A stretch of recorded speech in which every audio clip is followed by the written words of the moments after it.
Hi everyone, it's Heidi again. Today we are reacting to a video called Why Do British People Say Maths While Americans Say Math, and which is actually correct. I know that we had a bit of a debate about this in the comments from our metric system video a while ago, and so someone sent me this and I thought it would be funny to react to. My guess is that I think either are correct. Math is in the US and Canada, and maths is in the UK. But let's see what our friend Simon has to say, because Simon is back. If you like the video, make sure to like and subscribe, and also come see me on Twitch. I love meeting you guys and chatting with you. But otherwise, let's do this.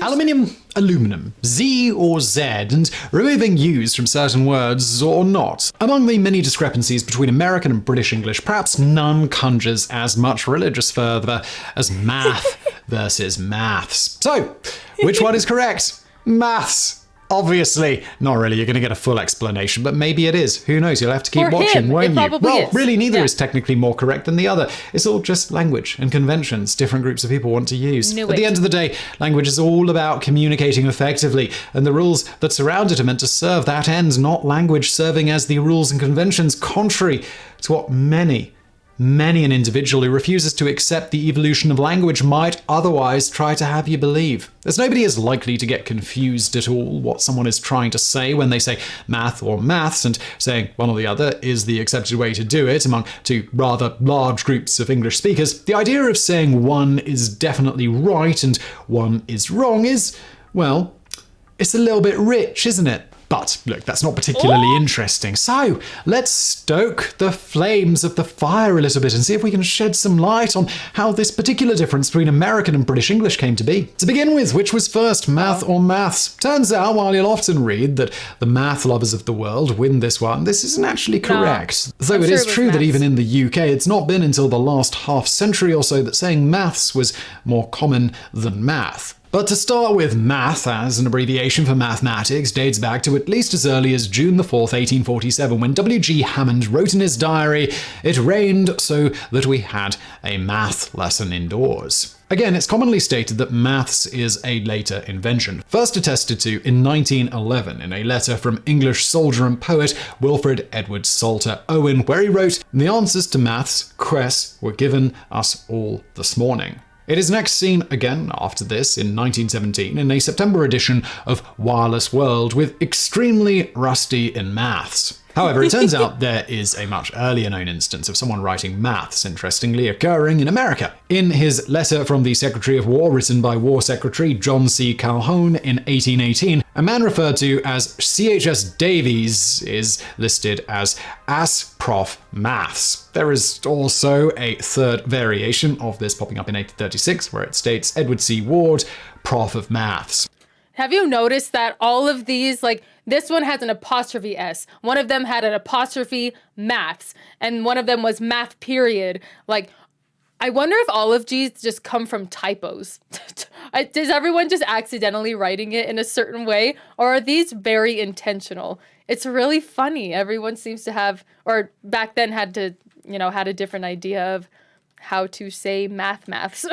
But I did not expect all of the detail and the history in all of this. I mean, obviously there was going to be some history, but I really like this. Maths also appears in the merit roll of the cadets of the Virginia Military Institute, published sometime around 1854. It turns out one T.C. Rice and P.H. Walsham were, to quote, deficient in maths. No doubt, had they known over a century and a half later, they'd be called out in this very public way, and it would be all anyone would ever remember of them.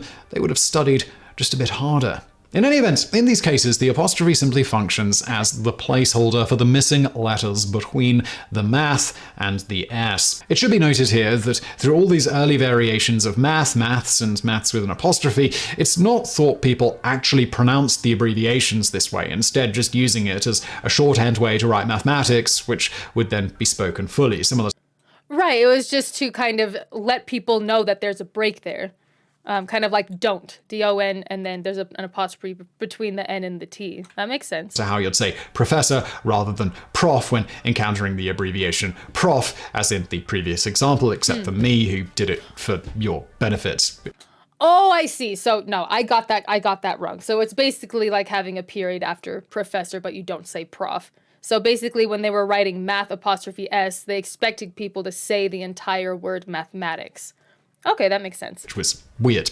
It wouldn't be until around the mid-20th century that it appears people actually started to use math and maths as proper spoken words rather than just a written abbreviation. Unsurprisingly, for no known reason, even though both were used on either side of the pond for a time, the math version of the abbreviation ended up being more popular than its plural-sounding maths in the United States, whereas eventually the opposite was true in the UK. However, it's also noteworthy that it wouldn't be until around the 1970s that maths would overtake math as the proper form in the UK. Before that, usage was a bit more mixed on that end of the pond. This all brings us to the argument, often levelled at the pro-math speakers of the world, as the definitive reason people should say maths and not math, that mathematics is plural, thus its abbreviation should be as well.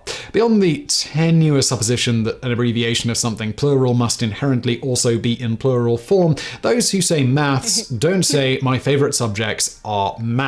They say my favourite subject is maths, although why anyone would say that is a mystery. Similarly, there is no such thing as a mathematic to have more than one of. Or at least not anymore. At one point, mathematic was more or less used to describe a polymath. But the main point being that mathematics is not a counting noun. While you might say, I have 2 mathematics classes, you'd never say, I have 2 mathematics. There is just the broad field of study known as mathematics, similar to how we have physics, linguistics, and economics. In these latter cases, nobody says econs or lings, even if they're going to shorten the words. They say econ and ling. Physics is another beast altogether, as to our knowledge, nobody verbally abbreviates it, and even if it was phys, it wouldn't be clear whether the person was contracting the ending s or simply including the 4th letter, though the idea of calling a part of science phys is rather appealing, isn't it? Despite all this, particularly when querying humans of the British persuasion, folk etymology tends to lead said individuals to assume that despite their own usage demonstrating the contrary,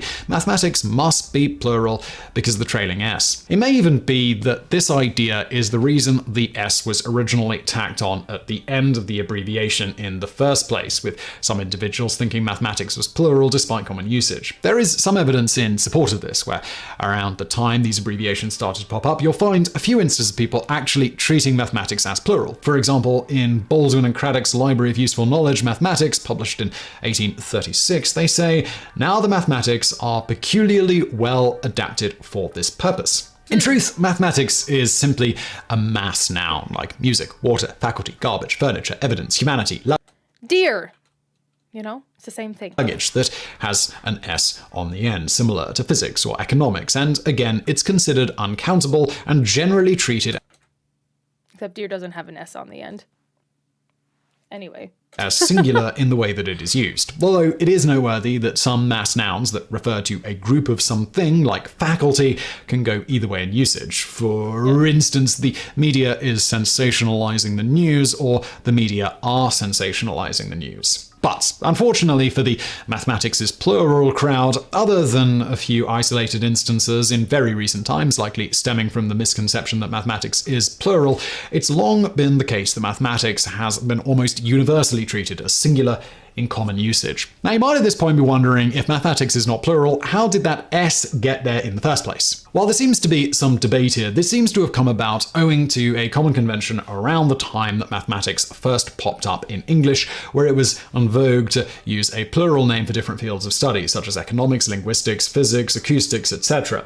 The practice seems to have been adopted borrowing from the related terms in ancient Greek, like physica, or in this case, mathematica. But at the end of the day, both math and maths are just abbreviations for mathematics that turned into proper words, with some choosing to go with the contracted version of the abbreviation instead of the shorter math, and it just sort of catching on one way or another from there. Neither math nor maths is more correct than the other in the general case, though if you happen to be writing for an audience that you know predominantly uses maths, you should go with that and vice versa, unless you're just one of those people who likes watching the world burn. And either way, well, God help you if you're a British person working with many American scriptwriters and talking to a worldwide audience on a platform particularly known for commenters with no filter. The problem of math versus maths. Oh boy, it's just the tip of the iceberg for that sorry individual. There, Simon. It's okay.